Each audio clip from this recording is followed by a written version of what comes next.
A'udzu billahi minasyaitonir rajim. Bismillahirrahmanirrahim.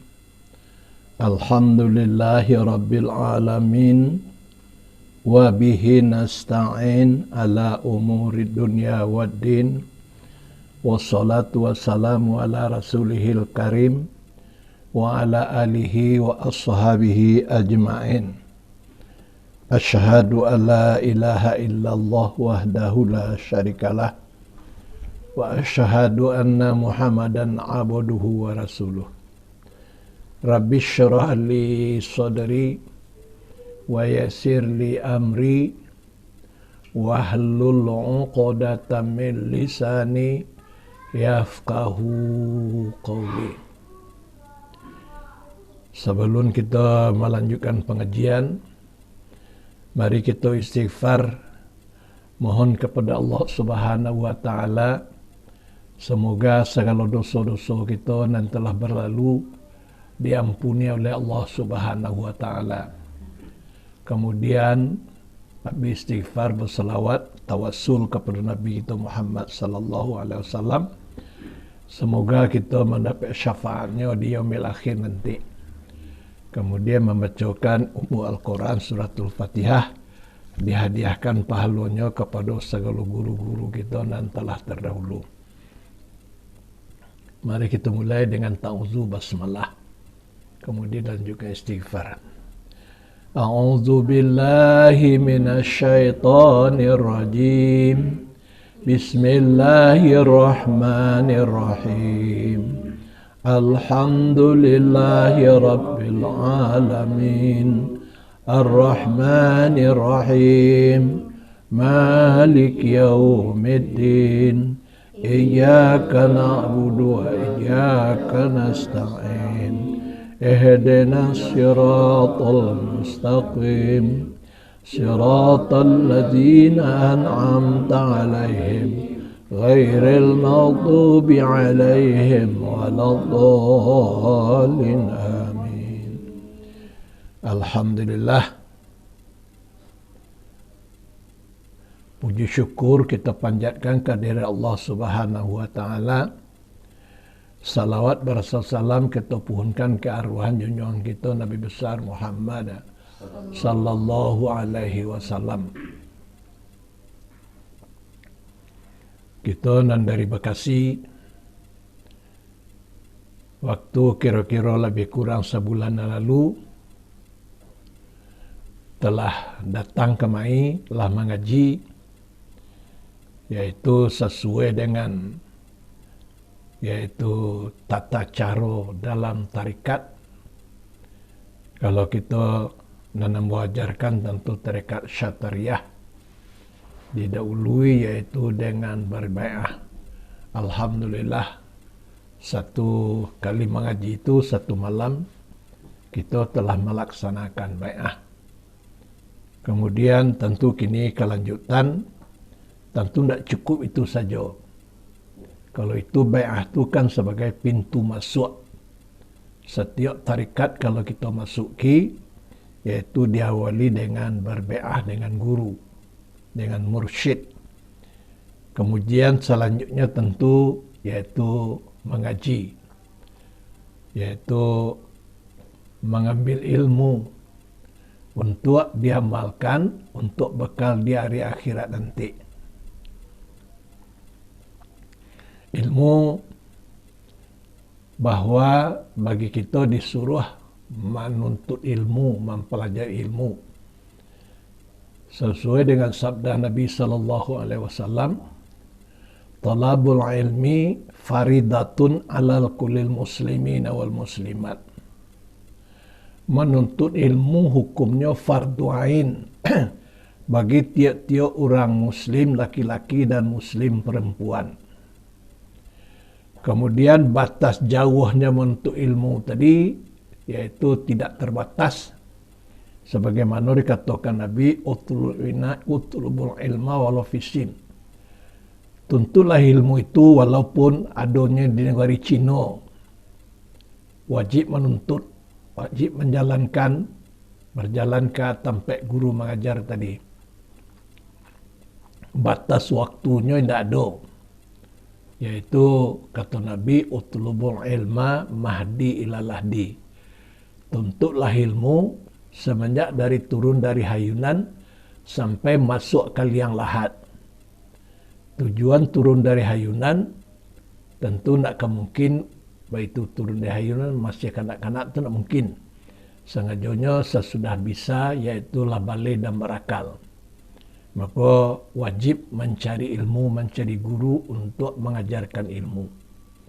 Jadi nak dibuat di awak ko menjalankan suatu kewajiban kita, yaitu menunaikan amal ibadah yang hukumnya adalah fardu ain. Artinya fardu di tiap-tiap pribadi, yaitu menuntut ilmu atau mencari ilmu untuk diamalkan untuk akhirat. Adapun ilmu yang fardu ain bagi kita untuk menuntut, untuk mempelajari, kita mengambil suatu hadis kemudian diuraikan oleh Imam Malik, yaitu imam yang kedua dalam Islam sesudah Imam Abu Hanifah, yaitu Imam Malik. Nama mazhabnya yaitu mazhab Maliki. Hadis itu ditafsirkan oleh Imam Malik. Hadis itu sangat dimasyhurkan, yaitu namanya hadis Umar bin Khattab. Hadis itu hadis Rasulullah, tapi nama masyhurkannya adalah Umar bin Khattab, sahabat Nabi.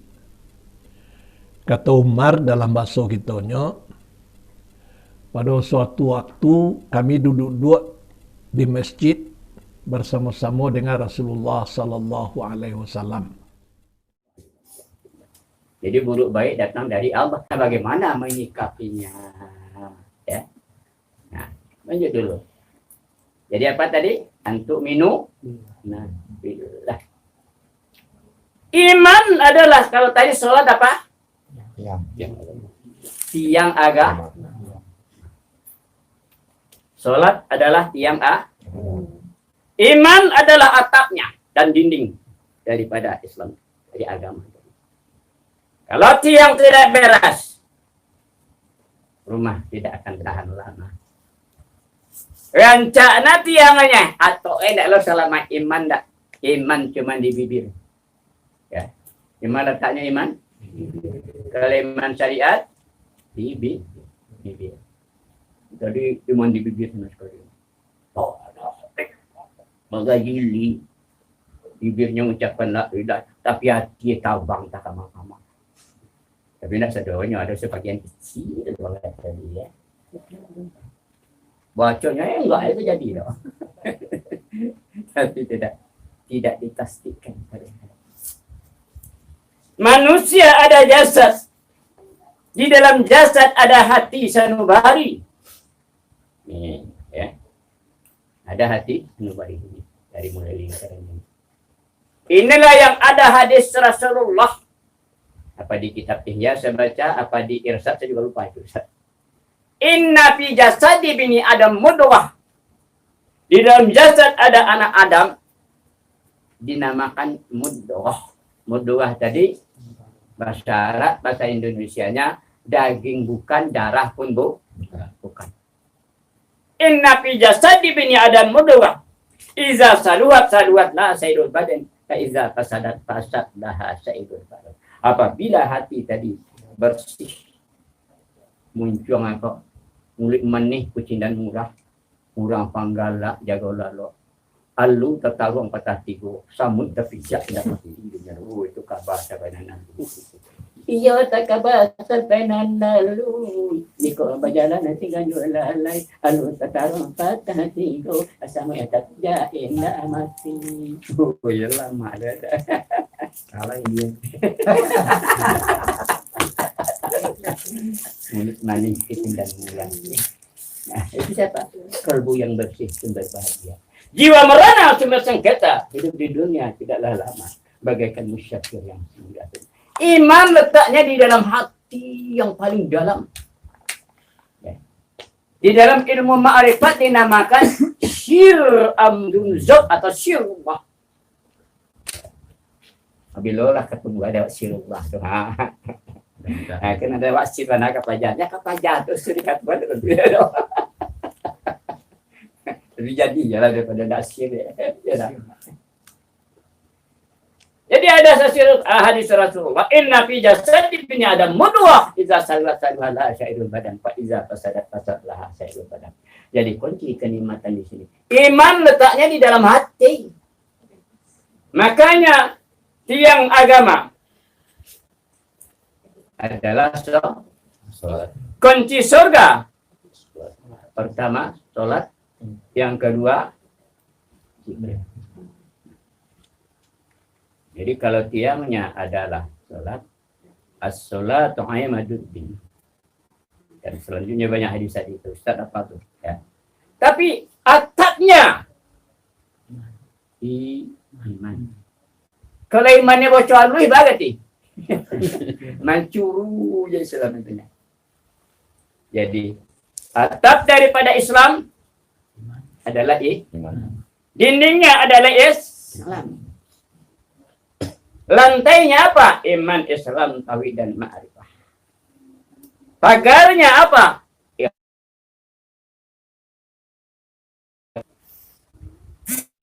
Sabarkan nanti. Mudah-mudahan Buya sampai doa aja lah Buya sehat. Begini kok kadang-kadang aja lagi. Masuk timbul risiko tadi. Dan baik nanti tiba amal lalu aja tu tadi pangan. Pada aja lalu di rumah. Nah enggak ada ibu. Ya ayam tinggal makan ayam. Jika dipangan ya ada takatu dan nasi.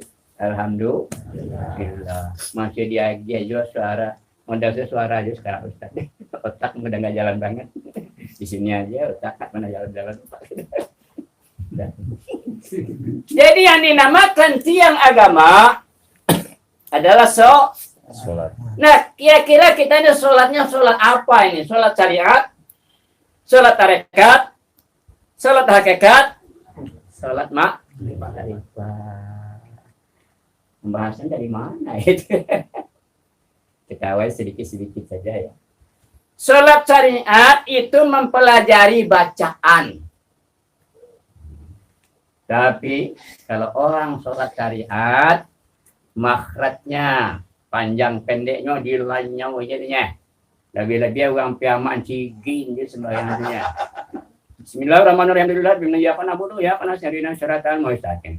Syaratal ladzina an'amta 'alaihim ghairil maghdubi 'alaihim. Gol, wallahi dibaca tak pasto aja boleh. Taina bangnya ke sini.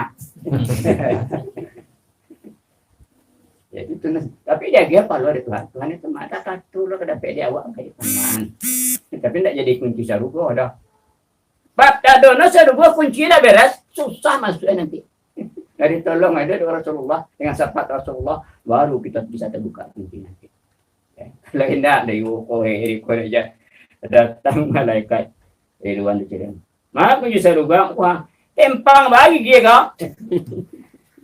Kon baca Bismillahirrahmanirrahim. Dari kampung Pak. Bismillahirrahmanirrahim. Enonnya.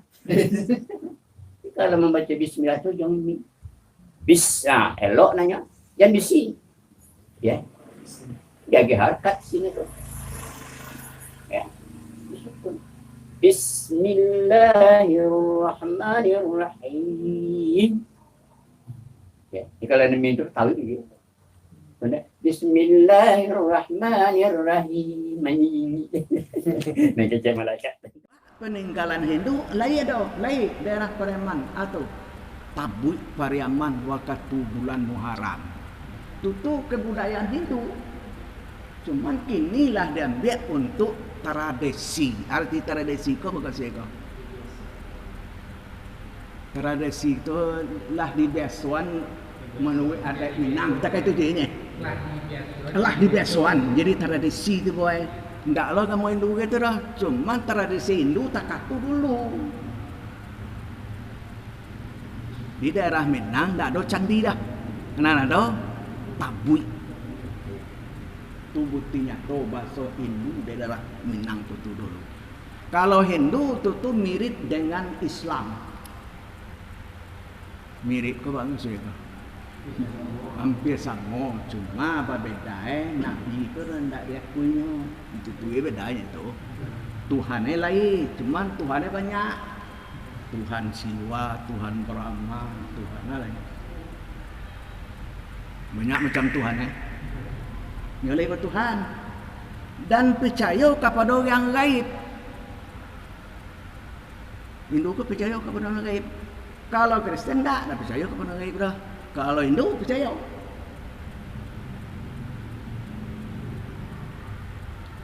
Kalau daerah, kalau contoh apa tu filem India, filem India, pakai tasbih panjang sekali.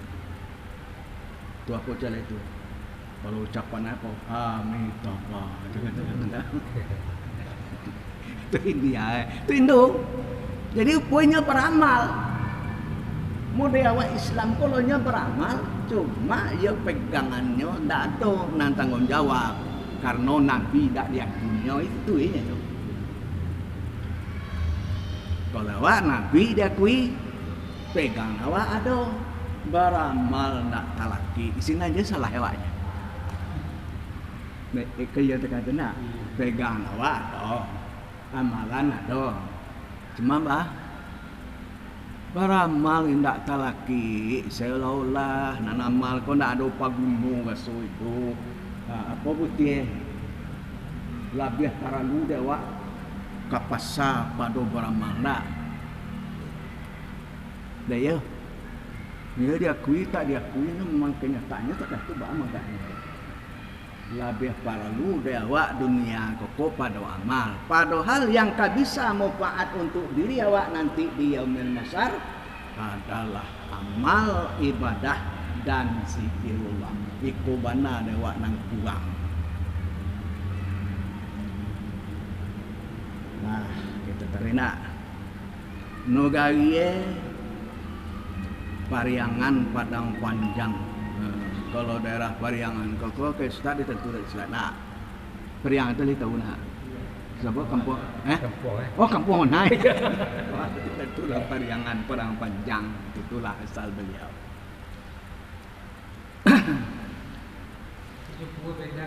Oh, beda ya. Ya. Ya, kalau saya orang Indien suku kan Gucci. Ya. Kalau ada suku Gucci. Oh, ikut.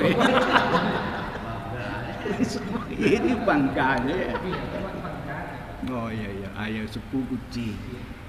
Cuma saya Indien tak mereka koin dah itu bedanya. Itu bedanya. Itu bedanya. Lah, terina. Beliau merantau ke daerah Simpang Ampe Sintua Lubuan. Jadi daerah Pasar Sintua tu Sinan tu lokasi dahulu tu masuk itu nampak yang ramai. Dan tu maka saya barang ringko merantau ke Nugari nampak yang ramai. Awak nak merantau daripada apa itu? Ramai lah. Nama kampung awak yang ramai sih kamu? Ramai sih kamu nak? Cuma bedanya saya Baranudin merantau nawaitunya mencari ilmu. Kalau awak merantau di Nalangang di Padang Kamai mencari piti. Dan tu makanya selain pada piti nomor bawah sarolah itu. Piti nomor 1. Kalau saya Baranudin tak. Tujuannya ilmu nomor 1, piti di nomor 2. Kalau ada apa? Piti nomor 1, ilmu nomor 2. Karena nawai tua itu nak ditanam dulu. Berarti awak salah tanam ke sana. Itu maka pitihnya timbulan panganannya. Dalam sembahyang pitihnya lah. Allahu Akbar baca visual kada pitih awak. Kata-kata dalam sembahyang pitihnya lah. Sebab itu ditanam. Ya, sarang mengaji tak kata je. Visual le kaba Allah kaba ko hale kada pitih awak kau ngaji dah. Karena pitih tu nomor 1 itu tuhi nak muncul. Jadi ditukar aneh awak kini. Mencari ilmu anan dunia kamu nunggu Buktinya coba dengan tujuan yang baik oleh Syekh Burhanuddin, tujuannya mencari ilmu nan dia kemenui. Ilmu secara dunia untuk mengalih lancar kalih karena tujuannya ilmu. Ilmu secara beternak, secara dunia lancar peternakannya bakal membiak kabawai masuk itu tuh. Karena tujuannya ilmu. Jadi kalau ilmu nan dunia kok tak mau. Tapi kalau dunia nomor satu, fikih nomor satu, ilmu pun tinggal. Kaya untuk tenang. Jadi kita ubah aneh awak kini kalai. Mau cari ilmu lah. Tapi kan cepatlah dia kami juga. Alah. Usaha lancar, peternakan lancar. Tapi nanti dalam hati tujuan mencari ilmu tetap ilmu. Kita teruskan pembahasan kitab Al-Hikam. Bismillahirrahmanirrahim. Wa ammal wasiluna fala annahu ghayyabahum bisyuhudihi anha ay innahum nasabuha ilaihi tabarya'an min haulihim wa quwatihim faqata'ahum an zalika syuhuduhum lahu. Wa ammal wasiluna, dan adapun beberapa orang-orang yang usul ya, usul itu lodging maksudnya, atau orang yang udah connect dengan Allah. Kalau kita ini belum connect, baru ngubungin terus ya, dihubungin terus lewat zikir, lewat istighfar, lewat sholat, lewat baca Quran, lewat baca sholawat, itu dalam rangka menghubungi Allah. Nah kalau udah connect, nyambung, itu namanya usul. Wa amal wasiluna, dan adapun beberapa orang-orang yang usul. Wali annahu, maka adalah karena sesungguhnya Allah ghayabahum, adalah menutupi siapa Allah, hum kepada al-wasilun, bisyudi, sebab melihat Allah, anha, dari amal-amalnya. Jadi ciri-cirinya orang yang sudah sampai usul kepada Allah, Allah tutup semua kehebatannya karena dia melihat kepada Allah.